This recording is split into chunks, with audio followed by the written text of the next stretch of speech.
Hello students, तो चलिए आज हम लोग शुरुआत करते हैं क्लास 10 के एक्सरसाइज 7.1 के क्वेश्चन नंबर 6 के सेकेंड पार्ट का।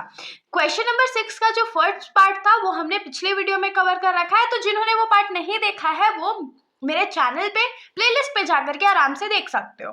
बाकी हम लोग अपने क्वेश्चन में आते हैं। तो इस क्वेश्चन नंबर 6 में हम लोगों को बोला क्या गया है कि हम लोगों को 4 वर्टिसेस का पॉइंट्स दिया गया है और ये सारे वर्टिसेस है, हम लोगों को बताना है कि ये वर्टिसेस जो है उसके हेल्प से हम लोग कौन सा क्वाड्रिलेटरल फॉर्म कर सकते हैं। अगर क्वाड्रिलेटरल फॉर्म हो रहा है तो हम लोग को बताना है कौन सा क्वाड्रिलेटरल है, स्क्वायर है, रेक्टेंगल है, रोम्बस है, पैरेललोग्राम है, या फॉर्म नहीं हो रहा है तो ये भी बताना है कि क्वाड्रिलेटरल नहीं फॉर्म हो रहा और क्यों नहीं हो रहा है, इसका रीजन भी बताना है।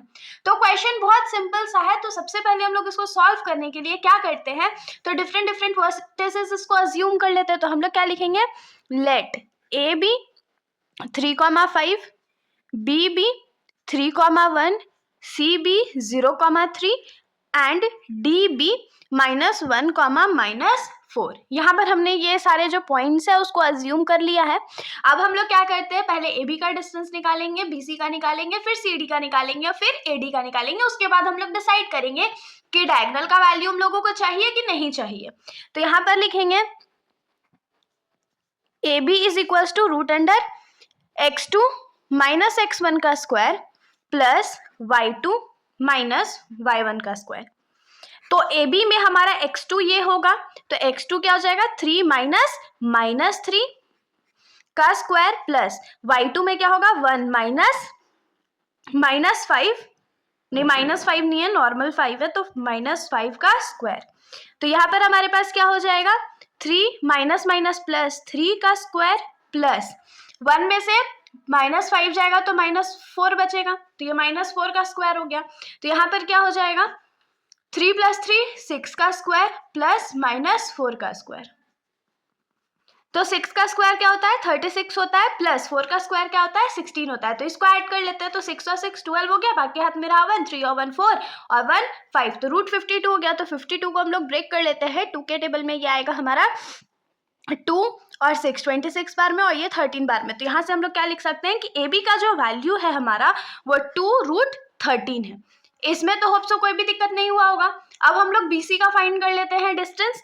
तो बी का जो हमारा पॉइंट्स है वो क्या है, तो 3,1 है और सी का पॉइंट्स हमारा क्या है, तो 0,3 है।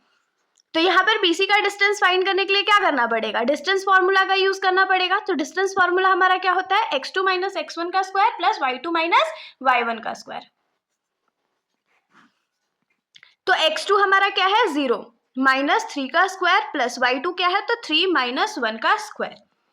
तो ये क्या हो जाएगा, 0 में से 3 जाएगा तो -3 ही बचेगा, -3 का स्क्वायर प्लस 3 में से 1 चला जाएगा तो 2 का स्क्वायर बचेगा। तो ये क्या हो जाएगा, 3 का स्क्वायर 9 प्लस 2 का स्क्वायर 4, और 9 और 4 कितना होता है ऐड करने पे, तो √13 होता है। तो अब हम लोग यहाँ पर क्या करते हैं, सी डी का भी सिमिलर वे से डिस्टेंस फाइंड कर लेते हैं। तो सी डी का सी का पॉइंट्स हमारा क्या है, 0,3 और डी का पॉइंट्स हमारा क्या है, -1, -4। तो यहाँ पर सी डी फाइंड करेंगे तो ये क्या हो जाएगा, √अंडर x2 माइनस x1 का square plus y2 minus y1 का स्क्वायर। तो x2 का वैल्यू हमारा यहाँ पर क्या हो जाएगा, -1 -x1 का 0 स्क्वायर प्लस y2 का वैल्यू हमारा क्या हो जाएगा, -4 -3 का स्क्वायर। अब हम लोग इसको सॉल्व कर लेते हैं। तो यहीं पर सॉल्व कर लेते हैं थोड़ा एडजस्ट करके। तो ये क्या हो जाएगा, -1 का स्क्वायर प्लस माइनस प्लस हो गया तो -7 का स्क्वायर। तो -1 का स्क्वायर क्या होता है, 1 होता है, प्लस -7 का स्क्वायर क्या हो जाएगा, तो 49 हो जाएगा, और ये क्या हो जाएगा, √50। तो 50 को अगर हम लोग प्राइम फैक्टराइज कर ले तो ये 2 के टेबल में 25 बार में, 5 के टेबल में 5 बार में। तो इसको हम लोग क्या लिख सकते हैं, सी डी का जो डिस्टेंस है वो क्या हो जाएगा, 5√2। ये हमारा सी डी आ गया। लास्ट हम लोग क्या फाइंड करेंगे, ए डी का फाइंड करेंगे। तो ए का हमारा पॉइंट्स क्या है, -3,5 और डी का हमारा पॉइंट्स क्या है, तो -1, -4। तो AD का डिस्टेंस फाइंड करने के लिए फिर से हम लोग डिस्टेंस फॉर्मूला का यूज करेंगे, और डिस्टेंस फॉर्मूला हमारा क्या होता है, तो x2 माइनस x1 का square plus y2 minus y1 का स्क्वायर। तो x2 का वैल्यू हमारा क्या है, -1 है, माइनस x1 का वैल्यू क्या है, तो -3 है, का स्क्वायर हो जाएगा, प्लस y2 का वैल्यू हमारा क्या है, -4 है, और y1 का वैल्यू क्या है, तो -5 है।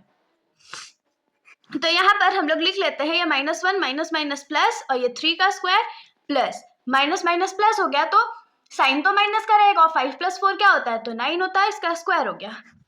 तो 3 में से अगर 1 चला जाएगा तो क्या बचेगा, 2 का स्क्वायर प्लस 9 का स्क्वायर, क्योंकि माइनस का स्क्वायर तो होता ही नहीं है, वो तो पॉजिटिव हो जाता है। तो 4 का स्क्वायर क्या होता है, मतलब 2 का स्क्वायर क्या होता है, 4 होता है, और 9 का स्क्वायर क्या होता है, तो 81 होता है। तो 81 + 4 क्या होता है, 85 होता है।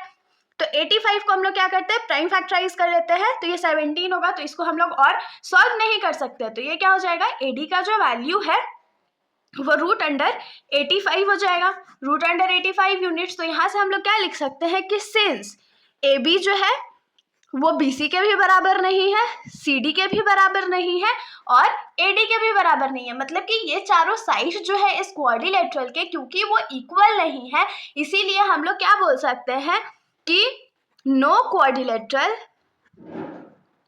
Can be formed from the given points. तो यहां से हम लोगों को क्या पता चल गया कि अगर हमारा AB, BC, CD और AD का वैल्यू बिल्कुल भी सेम नहीं है, तो हम लोग क्या सिंपली बोलेंगे कि किसी भी क्वाड्रिलेटरल का फॉर्मेशन नहीं किया जा सकता है। तो जो पॉइंट्स हम लोगों को सेकेंड पार्ट के क्वेश्चन में गिवन थे, उससे कोई भी क्वाड्रिलेटरल फॉर्म नहीं होगा। तो इसके साथ हमारा ये जो सॉल्यूशन है अभी के लिए यहीं पर खत्म हो जाता है। बाकी इस क्वेश्चन का जो थर्ड पार्ट है वो हम लोग नेक्स्ट वीडियो में कवर करेंगे। तब तक के लिए अगर आप लोगों को वीडियो अच्छी लगी तो वीडियो को लाइक करिएगा, और मेरे चैनल को बिना सब्सक्राइब करे कहीं भी मत जाइएगा। Thank you.